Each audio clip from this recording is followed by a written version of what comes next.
What's up, everybody? Welcome back to the channel. More bolt action here as we work our way through the minor nations and take a look at what Warlord has released so far.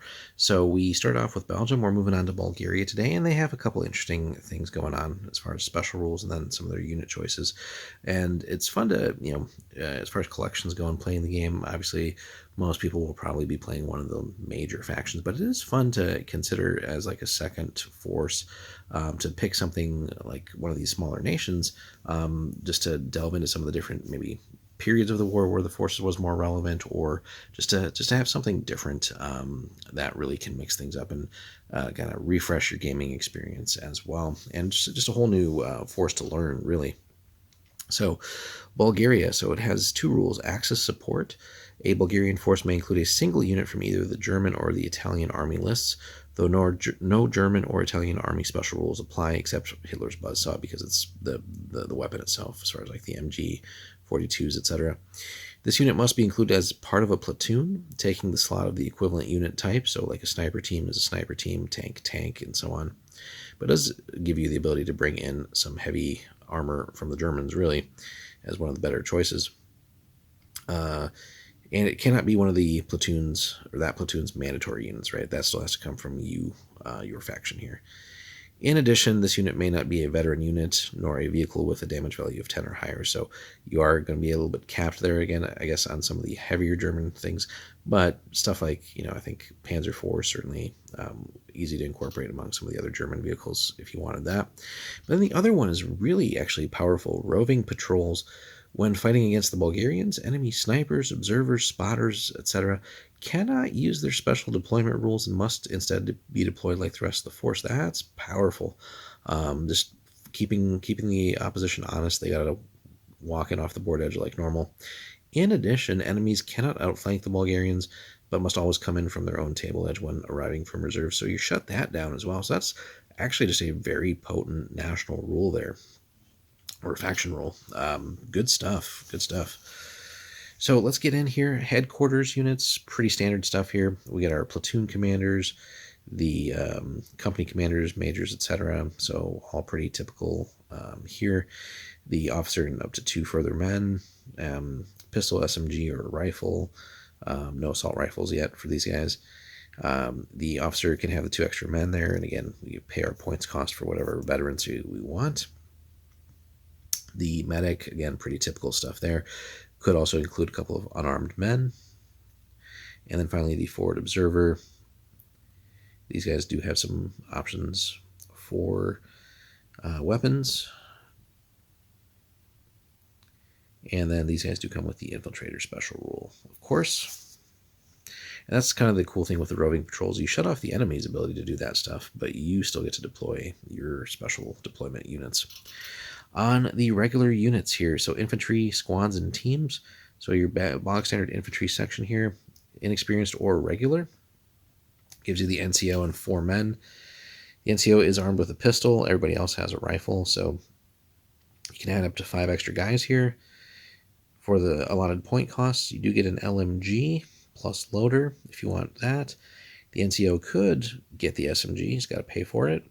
1 Panzerfaust for the squad, so it is nice to at least get access to some anti-tank.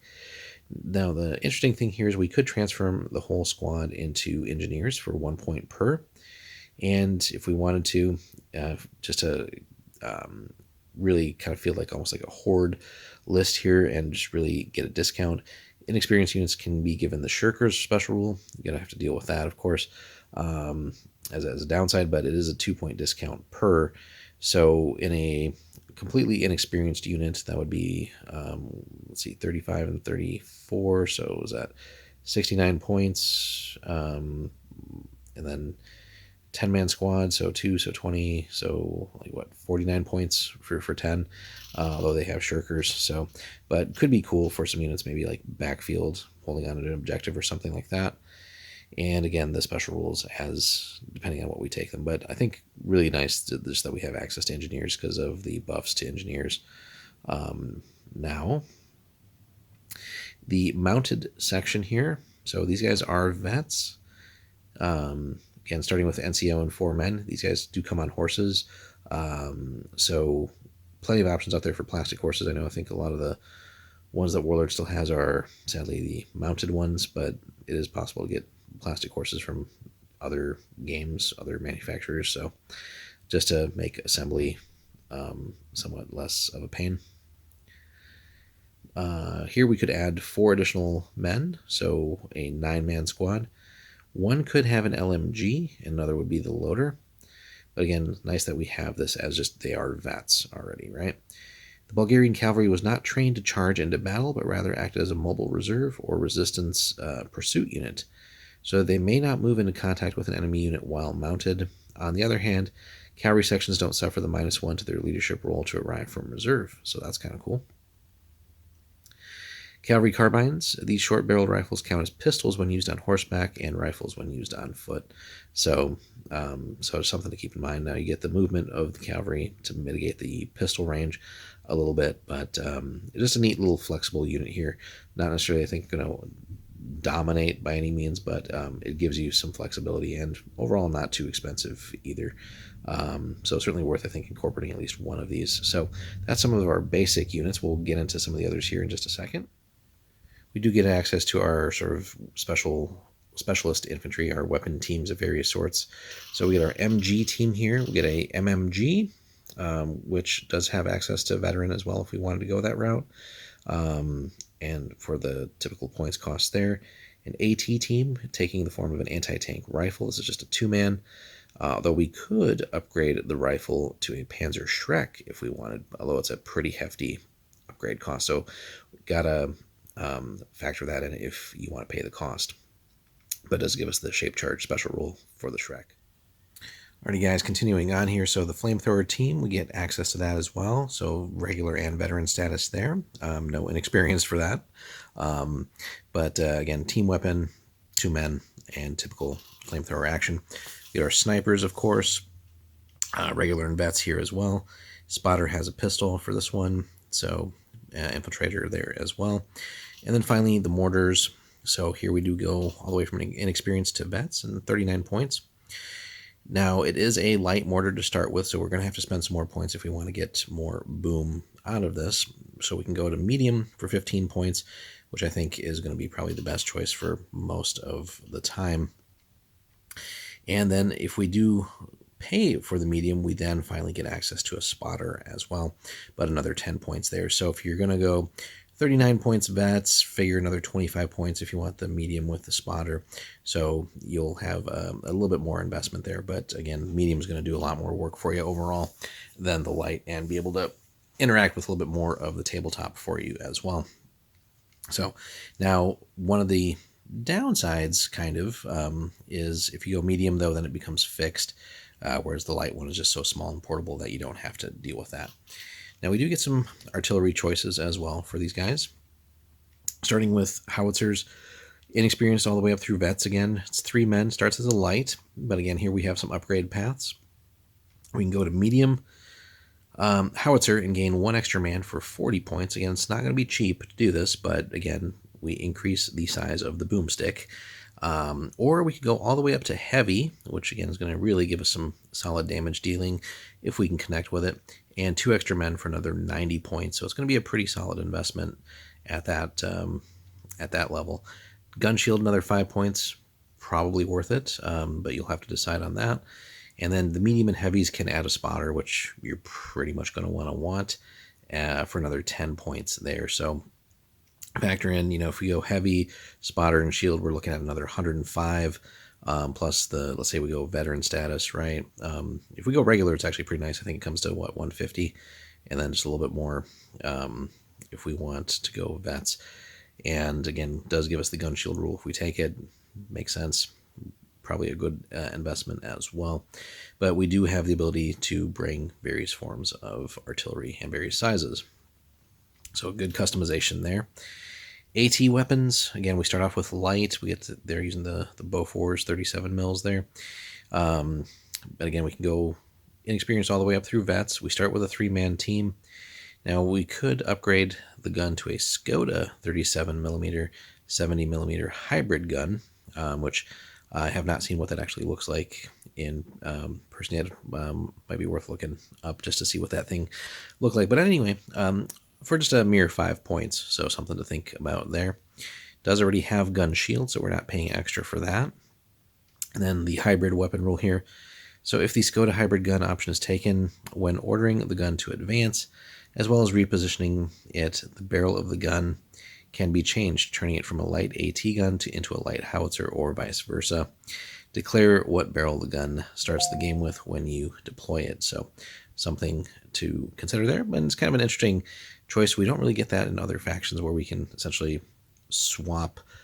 make a swap sort of mid-game and then change essentially what our weapon does. So that's actually kind of cool.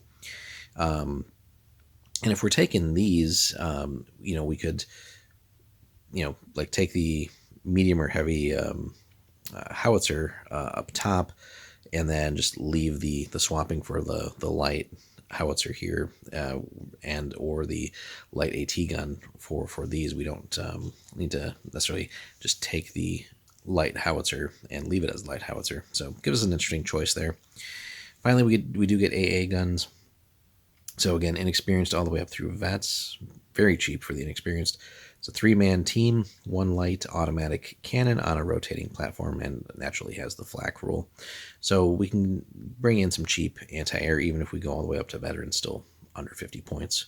So then we'll get on to vehicles. On the vehicle side, we don't get many choices. So now transports and tows, we'll just summarize that real quick. Common vehicles only, so just some generic trucks and stuff like that, essentially. But on the dedicated vehicles here, we get the CB-33 Tankat, not anything spectacular by any means. Inexperienced or regular, we're not getting a veteran out of this. And basically just a forward-facing hull-mounted medium machine gun. So it's a portable machine gun, basically counts as an armored car. So a little bit of protection, but basically just there to hose down some infantry and go chasing after some squads and teams and things like that. Not going to damage enemy vehicles, really. We do get the Samoa S35, though. And here we get our 3 levels, inexperienced all the way up through vets, capping out at 156. Now this one does give us a turret-mounted light AT gun with coax MMG. It does count as a light tank, so we get that. It does have the special rule of reinforced front armor, so which I think, without necessarily taking a peek at it right now, I think that might let us count as a 9 from the front, but don't quote us on that. If somebody has it handy, wants to comment, by all means, do that. But that's going to give us a little bit of mobile AT as opposed to the static AT that we saw previously with the weapon teams. Again, nothing fancy here. Light AT gun's only going to do so much work for you, but certainly capable of dealing with other enemy armored cars and like-minded vehicles. And then finally, the Renault R35, again, inexperienced all the way up through vet here, 88 to 132 points. Here we get a turret-mounted low-velocity light AT gun and 1 forward-facing MMG, another light tank. We get some severe downsides, though. It's a 1-man turret. It's slow. It is armored all around, though, so that's kind of cool. But, again, the gun here, we get a little bit of a downgrade built in. Low-velocity gun, so it counts as a light AT gun, but with an armor pen of +3 instead of the usual +4. So it's just a really wimpy gun. But that is, again, really all we have access to on the vehicle side. The positives, I guess, they're all pretty damn cheap. So, if we, depending on the right platoons and stuff like that, we could incorporate multiples of these and just, again, focus on their strengths. If we run up against enemy tougher units, it's going to be a tough fight. That's where things like the Panzerschrecks and Faust and stuff can come in. Maybe some other lucky types of attacks, maybe dropping artillery on them, or just trying to avoid the enemy vehicles if they've invested a lot of points. Ideally, hopefully you can get around that and still focus on the mission. But that's where we wanted to just briefly one more time come back to being able to include stuff from the Germans and Italians, and really, I think probably leaning more towards the German side here.